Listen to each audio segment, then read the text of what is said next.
Hello everyone, so welcome to another video lesson that we are going to have this day. So we are going to discuss about the bisectors of a triangle. Okay, so our objectives for this day are the following. First, you are going to define perpendicular bisector of a triangle. Second, illustrate or construct perpendicular bisector of a triangle. Third, solve for the missing values using perpendicular bisector of a triangle. And last, develop positive attitude towards work. Okay? So what's your idea about the bisectors of a triangle?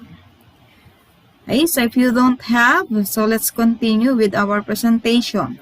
So in this slide, you will see the two kinds of bisectors. So we have the first one is the perpendicular bisectors, and the other one is the angle bisector. So to proceed, let us have task 1. Be ready with your pen or pencil, notebook, and ruler. Okay? So let's start. Let's follow the steps. So for number 1, you are going to draw a triangle. Okay? So I hope you're done.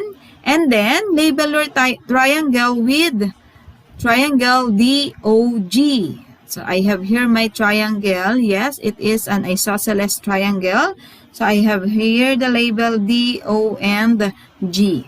Then after that, let us have the measure of each side of the triangle. So you are going to measure each side of the triangle DOG. Okay? So we have segment DG, segment OG, and then segment DO. Okay, so try to measure. Then after that, you are going to find and mark the midpoint of each side. Okay, so remember that the midpoint is a point on a line segment that divides it into two equal parts. It is the halfway point in a line segment. Okay, so let us have here the midpoints. Okay, then after that, let us have our task 2. So using again your ruler, you are going to draw a line or ray that is perpendicular to the segment OG at its midpoint. So earlier we have here the midpoint. So how are we going to have the perpendicular segment? So we have to take note that the perpendicular lines are two lines that form right angle. Again, midpoint is the halfway point on a line segment. So therefore, you are going to have your line in this part. So you are going to have on the segment OG. So you will have this one. Okay? And then, for the next step, let us have, you are going to draw a line or ray that is perpendicular to the segment DG at its midpoint again. So we have here segment DG on the lower part. So you are going to have this one. Okay? Yes, you are going to have the right angle. And for the last step, we are going to draw a line or ray that is perpendicular to the segment DO, okay, on the last side, at its midpoint. So we have here the midpoint. Then you are going to draw a line that is perpendicular. Of course, you have to form right angle there. Okay? So, based on the segments that you have drawn, okay, what can you say about them? Okay? So, yes, they are our topic for this day, which are the perpendicular bisectors. Okay? So, as you have seen in our triangle and on your notebook, a triangle has always three perpendicular bisectors. So just like medians and altitudes, so all types of triangles can have three perpendicular bisectors. Okay? So I have here the definition of perpendicular bisector. So if we are going to define that, a perpendicular bisector of a side does not have to start at a vertex. It will form a 90-degree angle and bisect the side. So if you are going to analyze and take a look on the figure that you have on your notebook, okay? So your perpendicular bisector do not start at a vertex. Unlike in median and altitude, so those two always start at the vertex. So when we say perpendicular bisector, it is not on the vertex. Okay? So here is the example, or here are the examples of the perpendicular bisector. So we have here the given triangle. Okay, so we have here three again perpendicular bisectors, and then we have here of course the point of intersection of the three perpendicular bisectors.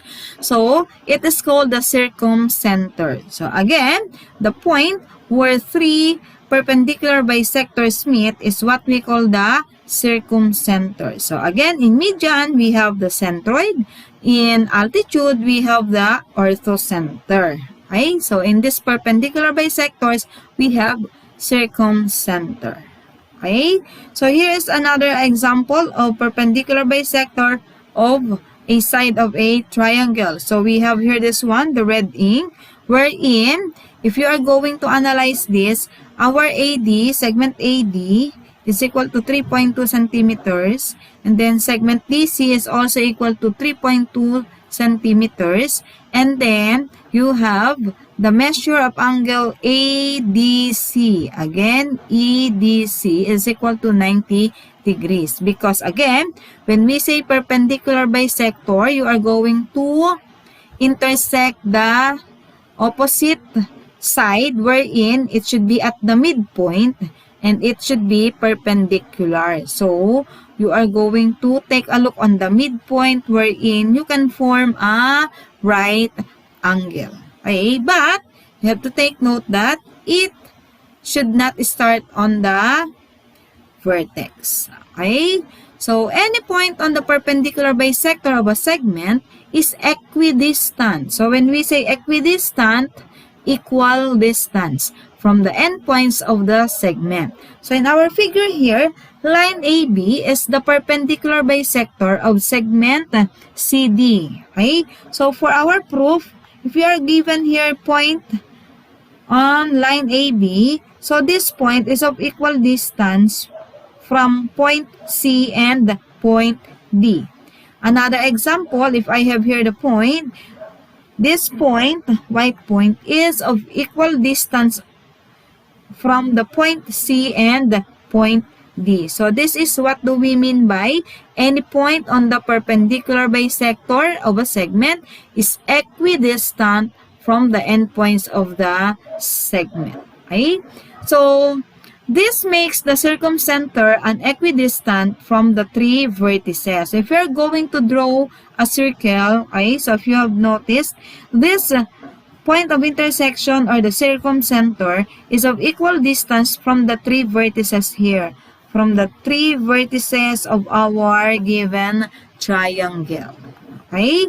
So how are we going to differentiate the mean, altitude, or the median rather, median, altitude, and perpendicular bisector? So let us have median versus altitude versus perpendicular bisector. So let's proceed first with the definitions and the point of intersection.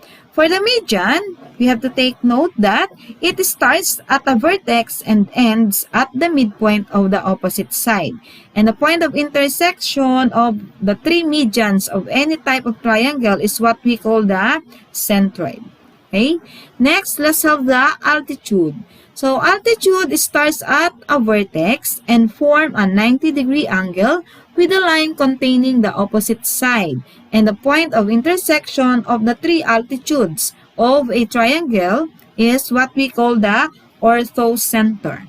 And for the perpendicular bisector, it does not have to start at a vertex. It will form a 90-degree angle and bisect the side. So when we say bisect, it should be of equal distance. So the two segments that you are going to cut will be of equal distance. And the point of intersection of perpendicular bisectors of any type of triangle is what we call the circumcenter. Okay?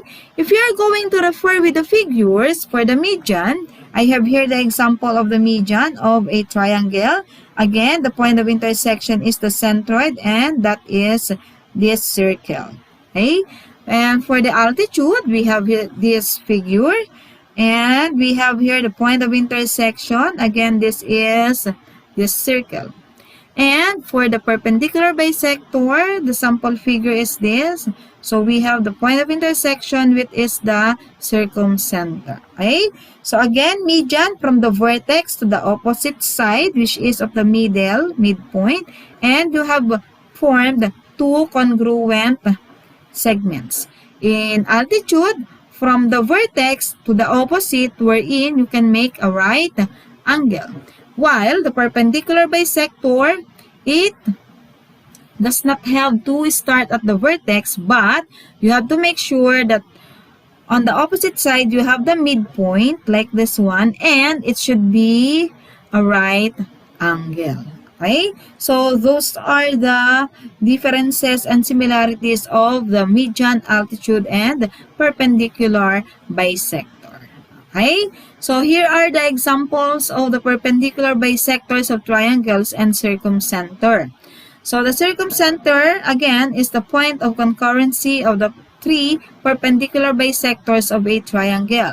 So, if you are drawn a acute triangle, so the circumcenter that you have formed will be inside the triangle. Okay? So, as you have seen in this slide, we have inside the triangle.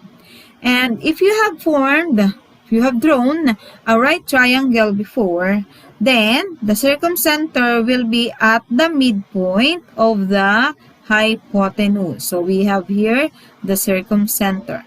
While if you have drawn an obtuse triangle like this one, okay, so the circumcenter is outside, okay, outside the opposite obtuse angle, okay, because you are going to extend for you to find for the circumcenter. Okay, so those are the different examples of circumcenter of different types of triangles. Okay, so let's try. So you are going to fill in the blank with the correct term. You are going to choose your answer below. So the statement is, a perpendicular bisector of a segment is blank equidistant from the endpoints of the segment. Is it always, sometimes, or never? So how are you going to complete the sentence? Yes, the correct answer here is always. So that's correct. Next, let's have number 2. Fill in the blank with the correct term. Use the accompanying figure. So in triangle ABC, so we have here triangle ABC. One of the perpendicular bisector is blank. So from violet, red, blue, yellow, and green, so which of those lines is the perpendicular bisector? That's correct. So we have line ED, the green one. Okay? Next, for number 3, which figure describes perpendicular bisector? Is it the first one, second, third, fourth, or the fifth picture? Again, perpendicular bisector. Which do you think describes a perpendicular bisector? That's correct. We have the last picture, or the fifth picture. Okay, so let us now have number 4. In triangle ABC, line DE is perpendicular bisector of segment AC with D on line segment AC. If AD is equal to 2y plus 4, CD is equal to y plus 12, and the measure of angle EDC is equal to 5 times x minus 12 degrees, find the values of x, y, or x and y, and find the length of AD, DC, and EC. So the figure is shown below. So we can use this for our guide for us to solve our problem. So again, we have here the gray line is the line ED, wherein it is the perpendicular bisector of segment AC. And we have D on line segment AC. So in the problem, we are given that AD, so from A to D, it is equal to 2y plus 4. And then in CD, we are given that it is y plus 12. And the measure of angle EDC. So we have here angle EDC. So this is equal to 5 times the quantity of x minus 12 degrees. Okay? So how are we going to solve for this problem? How are we going to find first for the x, for the y, and for us to find the length of AD, DC, and the AC? What will you do first? Okay, yes. Let us find first the value of our x, wherein it is given that the measure of angle EDC is equal to 5 times the quantity of x minus 12 degrees, wherein you are going to equate this to 90. Why? Because based on the definition of the perpendicular bisector, it is at the midpoint, wherein you should have the perpendicular lines here and you can form a right angle here. So that's why 5 times the quantity of x minus 12 or the measure of angle EDC is equal to 90 degrees. Okay? Then we are going to have here distributive property. I hope you can still remember that. So you will obtain here 5x minus 60 equals 90. And then you will have here 5x equals 90 plus 60. Again, using addition property of equality. Then 5x equals 150. So divide both sides of the equation by 5. So the value of our x is 30. Okay? So we're now done with x. How about for y? How are we going to solve for y? Good. We have to equate AD and CD since we have here the midpoint and these two segments are now congruent because the perpendicular bisector bisect the line segment AC. So we may say that 2y plus 4 is equal to y plus 12. Okay? So this serves as our AD and this will be for our CD. So you are going to have here 2y minus y equals 12 minus 4. Okay, so we have it 12. Then 2y minus y is y. And then 12 minus 4 is 8. So there we have it. So we already have the value of our y. So let's now proceed with this question. Find the length of AD. How are we going to find for AD? Good. So we are going to use this given. So AD is equal to 2y plus 4. So you are going to substitute 8 in place of y. So you will have 2 times 8 will be replaced with y plus 4. So 2 times 8 is 16 plus 4 is equal to 20. Therefore, the measure of our AD is 20. So let us have here 20. And then let's proceed with DC or CD. So we have here CD or DC is equal to y plus 12. Again, substitute y with 8. So 8 plus 12. So you will have here 20 also for CD, of course, since they are congruent. Okay? Next, let's have AC. How are we going to find the measure of segment AC? Very good. Okay? So we are going to add. Okay? So as you have noticed on the figure, AC is equal to AD plus CD. So therefore, we have AD is 20 plus CD is also 20. So our AC is equal to 40. Okay? So we're done with the 5 questions that we are going to answer. So is there any questions so far? Okay, so if you don't have, so let's have the task 3. Solve for the missing values using the concept of perpendicular bisector of a triangle. So let's test yourself. Okay, so for number 1, let us have this figure below wherein segment BD or line BD or ray BD is the perpendicular bisector of segment AC. Find X. Okay, so we have here the given 5x minus 6 and 3x plus 8 for CD and the AD. But we are just going to find for X. So what are we going to do with this? That's correct. So since we have the perpendicular bisector, so these two segments CD and AD are congruent. So you will have here 5x minus 6 equals 3x plus 8. So you will have 5x minus 3x equals 8 plus 6. Again, using addition property of equality, then solve for this. So 2x, solve for this. So 14. Divide both sides by 2. So the value of our x in number 1 is 7. Okay? Any question? Okay, next. Let's have number 2. So, it is quite similar with example number 4 earlier. Okay? So, we have here the figure. Let's analyze. So, we will have here the perpendicular bisector FH. And then, we are going to solve for X, Y, and find the measure of DG. Okay? So, let's solve for X first. So, we will have... Okay, so how are we going to find that? We have the measure of angle FHG. Okay, so this is x squared plus 9. And then, you will have, okay, so you will have here x squared plus 9 is equal to 90 is correct. Then you will have here x squared equals 90 minus 9. So, x squared equals... correct, 81. And since we have here the square, so you are going to find for the square root of both sides of the equation. So your x now here is equal to 9. And that is for our x. Okay? Next, how are we going to find for y?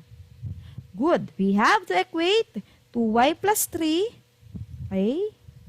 And 7y minus 42. Why? Yes, they are congruent. Okay, so again, DH and GH are congruent since we have here the perpendicular bisector. Then, we will have here 2y, okay, minus 7y, equals negative 42 minus 3. Then, you will have here negative 5y equals negative 45. Then, divide both sides of the equation by negative 5. So, our y now is equal to 9 is correct. Okay? So, how are we going to find for the measure of DG? Okay? Yes, that's correct. We are going to substitute 9 in place of y. So, we have here earlier again that DH is 2y plus 3 and GH is 7y minus 42. So, substitute 9 in place of y. So, you will have here for DH, 2y plus 3, so 2 times 9 plus 3. So you will have here 18 plus 3. So we have here DH is 21, of course. And then, we have for GH. Okay, so let me have here on this space. So we have here 21. And for GH, so we have 7y minus 42. So, 7 times 9 minus 42. So, 63 minus 42 is 21. Or simply, even without solving this, by applying the concept of perpendicular bisector, you will just copy the measure over this half segment. Okay? So, 21 plus 21 is equal to 42. And that is the measure of our DG. Because DH plus GH is equal to DG. Okay, so that is 42. Okay, question? Okay, so let's now proceed with number 3. So, in this triangle, you are given that GI, or segment GI, is a perpendicular bisector. Okay, so if EH, okay, so we have here EH is equal to 16. And we have here FH is equal to 7x minus 5. How are we going to find for x? Okay? So, I have just told you earlier that we have, if we are going to have the perpendicular bisector, you can have the equidistant. Okay? So, this circumcenter is equidistant on the two endpoints of our segment. So, therefore, we may say that EH or segment EH is congruent or equal to segment FH. So, therefore, we may use that as our equation. We will have here 7x minus 5 is equal to 16. Then you will have 7x equals 16 plus 5. So 7x equals 21. Divide both sides by 7. So your x now is equal to 3. Question? Okay. So using this figure again, let us have another condition. Find y, or another question. Find y if EG is 3y minus 1 and FG is equal to 2y plus 5. So what will you do? Okay, so the same with number 3, they are equidistant. Okay, so again, EG and FG are also equal because we have here the perpendicular bisector at the midpoint, or we have here a equal distance. So you will have here 3y minus y equals 2y plus 5. Then 3y minus 2y equals 5 plus 1. Then 3y minus y is y equals 5 plus 1 is 6. So therefore, the value of our y is 6. So very simple. And for the last question, using the same figure, find the z if the measure of angle FGH. So we have here FGH. The measure of this is 15z. So what will be your z? Okay, so you will have here 15z is equal to 90, of course. So divide both sides of the equation by 15. That's correct. So you will have here z is equal to, correct, we have here z is equal to 6. Okay, so is there any question so far? Okay, so I hope it is clear to you. So that's all for this day. Thank you and God bless.